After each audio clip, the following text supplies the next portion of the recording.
Hi,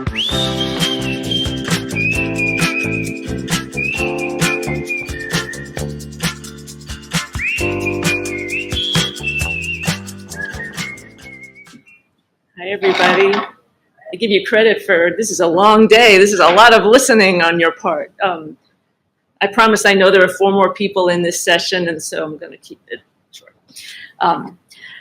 Okay.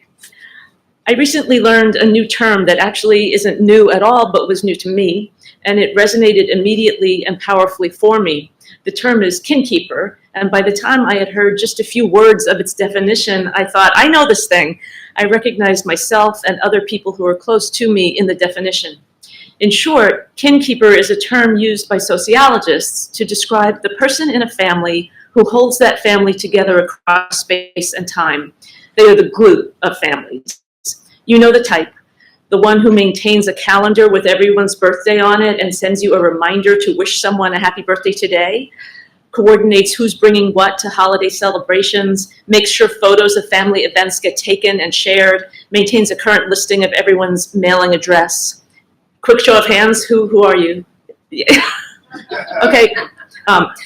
The term had a viral moment in 2022 when a college student created a TikTok video comparing the work of a kinkeeper to the work of all of the people who work invisibly backstage to create a theatrical performance. In her analogy, women are the invisible and unappreciated workers, men are the performers. Most of the research and writing on kinkeeping focuses on concerns about gender inequity, which is definitely thought-provoking and important. Kinkeepers are overwhelmingly female and often overwhelmed by the responsibility. But what really captured my interest and what I'll be talking about today is the obvious connection to time binding and the mechanisms through which this particular type of time binding takes place. So let's briefly review what we know about time binding, which is at the core of Alfred Korzybski's thought and work, as you know. For Korzybski, time binding is the very essence of what makes us human. He describes time binding quite beautifully in his book, Manhood of Humanity. Here's a quote. I mean the capacity to summarize, digest, and appropriate the labors and experiences of the past. I mean the capacity to use the fruits of past labors and experiences as intellectual or spiritual capital for developments in the present. I mean the capacity to employ as instruments of increasing power the accumulated achievements of the all-precious lives of the past generations spent in trial and error, trial and success. I mean the capacity of human beings to conduct their lives in the ever-increasing light of inherited wisdom. And because humanity is just this magnificent natural agency by which the past lives in the present and the present for the future, I define humanity in the universal tongue of mathematics and mechanics to be the time-binding class of life. But you all knew that anyway, so anyway, I still wanted to read it. So humans use time binding to connect past, present, and future, and to enable present and future people to benefit from all that humans have learned up to this point. And although Korzybski was talking about much more than what individual families might do to preserve and build upon their own members' past experiences, how can we not see our own families in his reference to the all precious lives of past generations and want to enact this time-binding process with them in mind? And that's where the concept of kinkeeping comes in. The term was originally coined in 1985 by sociologist Carolyn Rosenthal, who described the kinkeeper as the central hub of a family, the person who works to sustain the bonds between family members. Kinkeeping cultivates a family's sense of shared identity. Families with a kinkeeper are more likely to spend time together across generations in gatherings that include extended family members. They include more people in their important family celebrations, such as holidays, weddings, and graduations. They place higher value on sentimental family objects. Kinkeeping also plays a role in people's health and well-being. Kinkeepers are often the ones who remind family members about preventative care and regular diagnostic tests and vaccinations, and who encourage relatives to seek medical treatment.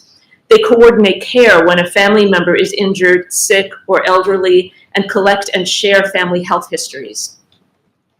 The importance of family continuity is thrust into people's awareness when a threat to that continuity becomes apparent. Typically, this is upon the death of a parent, especially the death of a mother, or the point at which middle-aged family members become particularly aware of the fragility of their parents. This is often the point where the role of family kinkeeper has to be passed from one generation to the next. It's when we become more acutely aware of the passing of time and what our family stands to lose, not just a person we love, of course, but the knowledge and experience that are bound up in that person and possibly only in that person. It's when we realize that nobody is exactly sure of the details of a favorite family recipe or how to make that holiday decoration. There are people in old family photos who no one can identify, and stories with inconsistencies or gaps that need clarification from someone who was there or who remembers being told these stories by their parents or grandparents. And this isn't just about preserving the memory of how to prepare a delicious meal or how to crochet a blanket or refinish a piece of furniture the way our elders did. It's about internalizing qualities of courage, creativity, integrity, or kindness that we have learned about in stories that have come down to us from our ancestors. To return to Korzybski's words, we want to preserve the accumulated achievements of the all-precious lives of past generations so that our present and future generations can benefit from those who came before them. As a media ecologist, I am particularly interested in the media through which kinkeeping takes place.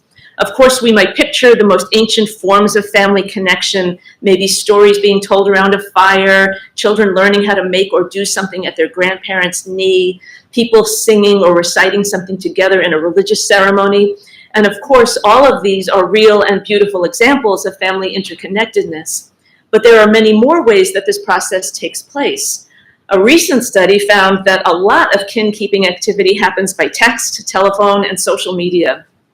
Speaking just about my own family, I have seen all kinds of media mobilized in the service of kin-keeping, from group chats to spreadsheets to Facebook and Instagram posts, Google calendars, weekly Zoom meetings, and audio and video interviews of aging relatives. Services like 23andMe and Ancestry.com can scan our DNA so we can map our familial connections, sometimes with surprising results. And people are starting to put QR codes at grave sites to link visitors to photos, video, and other media content about the deceased. We don't have time today, but I think it would be very interesting to explore the media ecology of kin-keeping in more depth. I will conclude by pointing out that some of the literature on kin-keeping focuses on contemporary threats to this important time-binding activity and what that could mean for families.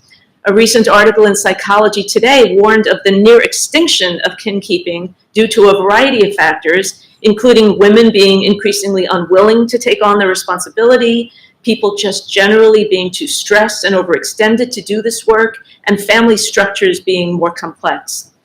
And then if we think like media ecologists, we have to acknowledge that while digital media are wonderful for moving information across space, they are not so good for preserving information across time.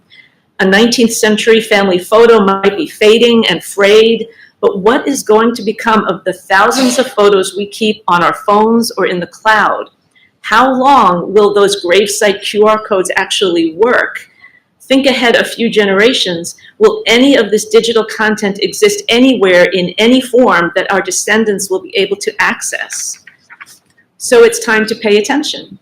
Does your family have a kin-keeper? What is your family trying to bring with it through time, and what media are you mobilizing in that effort?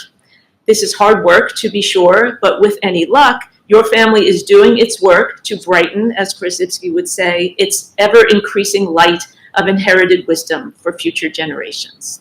Thank you.